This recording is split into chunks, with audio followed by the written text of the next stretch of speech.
ఇక డీటెయిల్స్ చూస్తే బీఆర్ఎస్ నేతలు కేటీఆర్ హరీష్ రావుల వ్యాఖ్యలపై స్పందించరని, వారిది తన స్థాయి కాదని మంత్రి కోమటిరెడ్డి వెంకటరెడ్డి విమర్శలు చేశారు.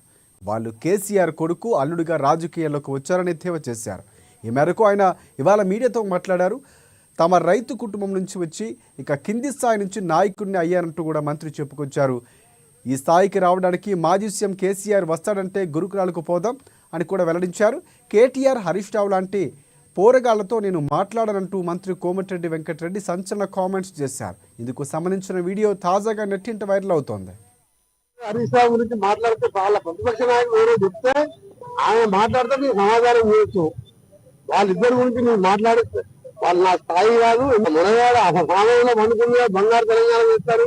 కేసీఆర్ మాట్లాడితే కేసీఆర్ గురుకులాలకు పోయామంటే నేను కూడా ఆయన కూడా గురుకులాలకు వస్తా. ఈ ప్రయాణంలో మీరు మాట్లాడడం వాళ్ళన్నీ మీరు కామెంట్ చేయండి. హరీష్ రావు గురించి మాట్లాడితే వాళ్ళ ప్రతిపక్ష నాయకులు ఎవరో చెప్తే ఆయన మాట్లాడితే మీరు సమాధానం చేయొచ్చు.